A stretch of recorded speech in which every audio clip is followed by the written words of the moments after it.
Welcome back to the Garden City Gazette. This issue is July 14th, 1894.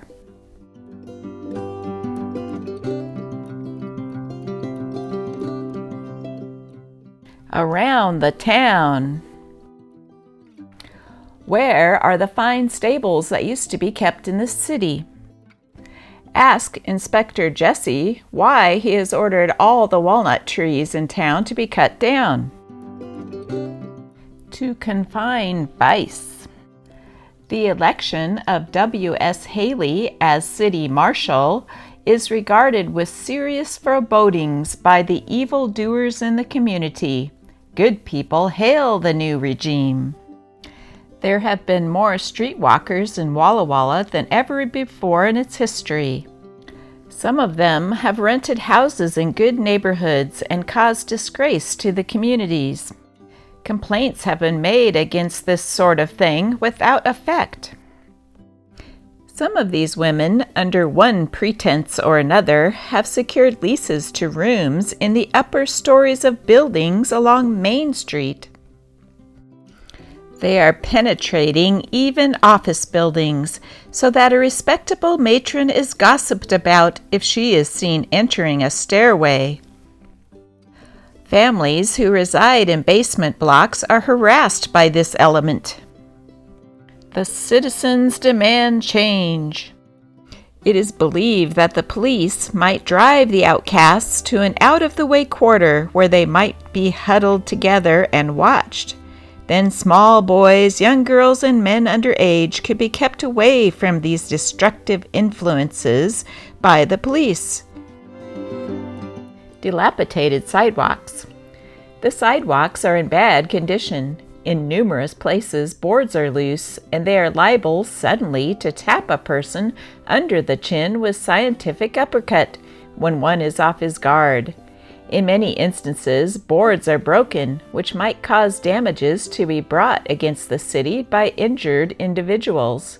The most evil at present encountered on the boardwalks is nails, which in the course of time point heavenward, often an inch above the planks. The pedestrian during the day can pick his way between the rows of nail heads, but at night his path is strewn with little obstacles. To avoid these, he has to step as high as the price of sugar during a strike. Held up a stage, Boise City, Idaho. The stage from Nampa to Silver City in Delmar was held up today about a mile from Walter Ferry. Two masked men stepped into the road, covered the driver with rifles, and ordered him to throw off the mail bag. The robbers took the driver's gold watch, but did not molest the other passengers on board. Stage robbers caught. Sheriff Pollard and 4 deputies on Sunday captured the 3 highwaymen who robbed the stage. The robbers were surprised 2 miles south of Froman's Ferry. They ran up the gulch and were quickly captured. The 3rd ran down the river and did not stop until 2 shots had been fired at him. They will all be tried in the United States courts on a charge of robbing the mails. City affairs. The vital statistics of the fiscal year ending June 30th, 1894. Births: males 74, females 56, total of 130. Deaths: males 33, females 23, total 56. Causes of death: cholera, alcoholism, typhoid fever, blood poisoning, tuberculosis, scarlet fever, measles. The Great Strike. The railroad strike is assuming vast proportions. All over the country where the employees have quit work, business is paralyzed. In Walla Walla, the situation is very bad for the shippers. The strikes are especially hard on the fruit dealers. To make matters more serious and at the same time ludicrous, provisions are getting scarce. Sugar, coffee, matches, and other necessities will soon be off market or command war prices. Walla Walla cannot be starved out like some less favored localities. We have a farming population around us. There's enough grain stored here to feed the people for a long time to come. The Union Pacific system is tied up except the branch between Spokane and Pendleton. The Northern Pacific is in the same fix. United States mails are detained.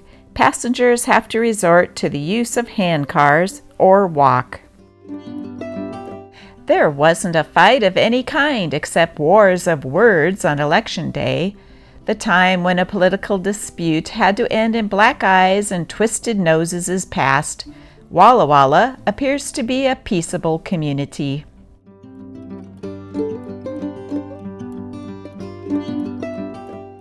Beauty or brains? It is said women cannot possess both. The sages of the ages in a mass meeting assembled have so decreed. Henceforth, women will have to decide between beauty and brains. Listen, ye daughters of Eve. It is very seldom that a woman is found combining both the qualities mentioned. A brainy woman, as a rule, could not pose as a professional beauty. The woman possessed of a fair complexion and features very seldom moves through a world with her brilliancy of thought.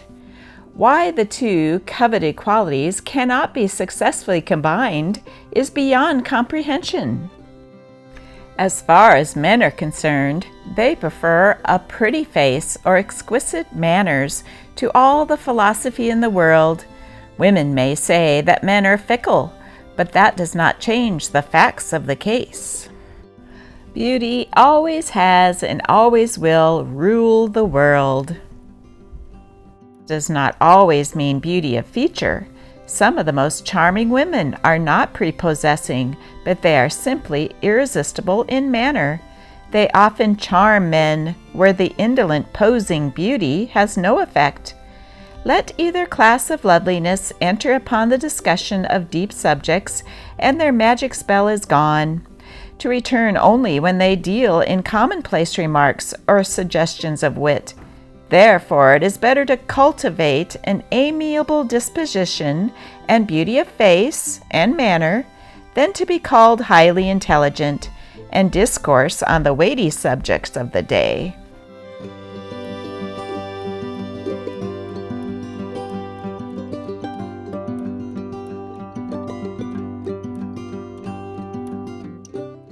Thank you for subscribing.